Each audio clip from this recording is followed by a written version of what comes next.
Well, welcome back to Painting with KQ. I'm Keith, and we're working on some detailing on our picture as we're coming forward. It's a fantasy moonlit scene. And what I'm looking at, I just put some flowers in here. There'll be a few here. Not done with that, but I just want to get an idea of what that would be looking like as far as the punch, where your eye is drawn. So what we're doing today is more highlighting. I took the time to lighten the moon because if this reflection is this bright, the moon needed to be a bit brighter. I enhanced the cloud, the silver lining of the clouds. Took some artist license there. And the whole idea is to keep this strong because we have these strong colors in here, bright values. So I just got a couple of highlight colors here, and we're going to do our normal highlighting technique here. And where I'm going to start, since I've already hit this, is probably put some highlight in here. And I'm just going to take some white with a little blue mixed into it and just try to get some brightness happening back here.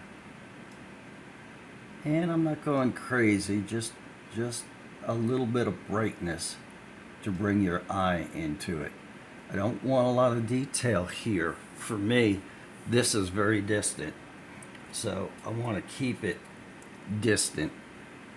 And of course, one of the ways you do that is by not putting too much detail into it. That's better.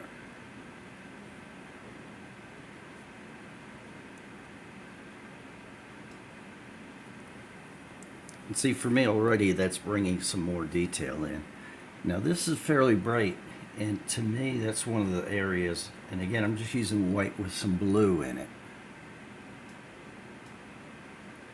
One of the things that you've probably found in your painting journeys is that if you want to have rock that looks rocky, like in mountains and that sort of thing, you just put jagged edges in there more.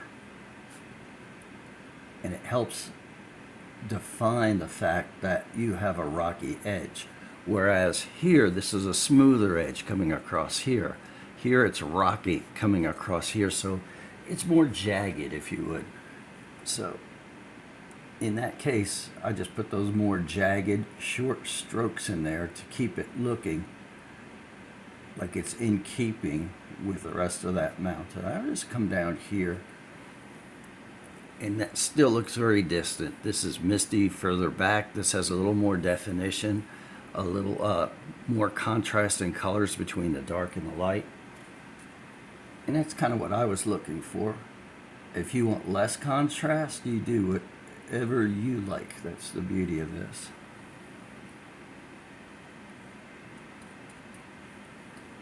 And we'll bring a little of that down here so it's just not like a silver lining of a cloud. Blend it together so it looks more natural. There. Looks pretty rocky. So you can already see that your eye's drawn more back there. If you can see this little line of chalk, I'm planning on putting a branch here, and what that will do, it'll push this back even further. And I'm planning on a silhouetted branch, kind of like something like this over there. And that way we have more planes in there, gives us more depth. So we have this looking good here. Put a little bit there. This is very subtle painting, which is actually harder to do than we go in and blast a lot of colors. Subtle painting, you take your time, and it's very deliberate. You have to pick and choose what you're doing. If something gets too bright, we'll just smudge it out or grade over, make a different type of rock out of it. But you can see already, just with this little bit of white and blue, that we're getting these rocks more pronounced in the overall work. so that your eye is drawn more and more into the middle and up. If I didn't have such strong colors and values down here, I could have just left this actually the way that it was, would have been fine.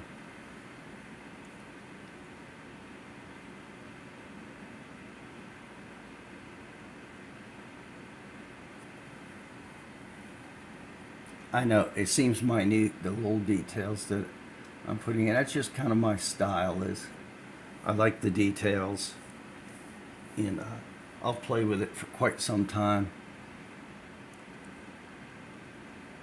Because as painters, don't we do this later on? We look at it and say, I should have done this.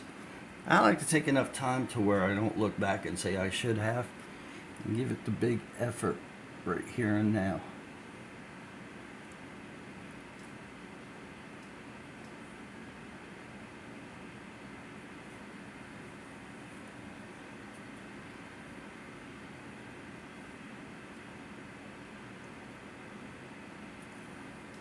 If you hadn't done a lot of clouds, one of the things I find helpful and interesting is to not keep the silver lining going all the way across.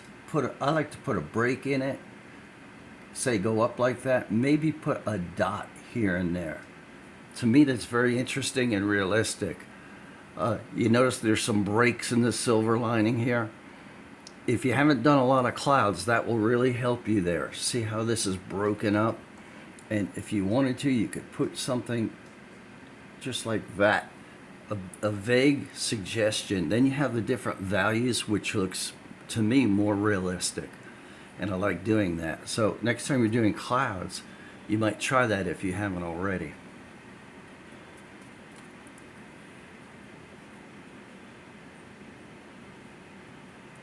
And what I'm trying to do is keep more of the highlights back here.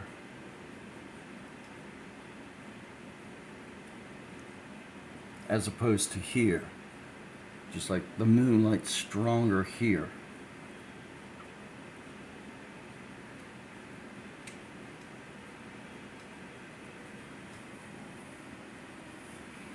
So by doing this little stroke here, it makes it look like this thing's broken, it comes down and restarts here. Those are little things you can do that make it a lot of fun.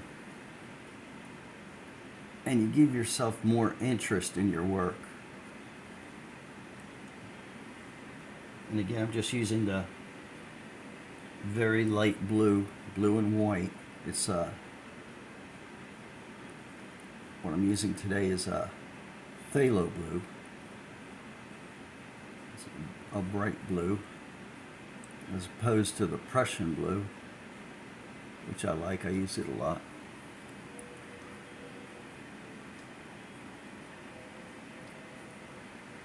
I like that. I just think that the light would be coming down a little further, not just one line. See, that looks a little more realistic.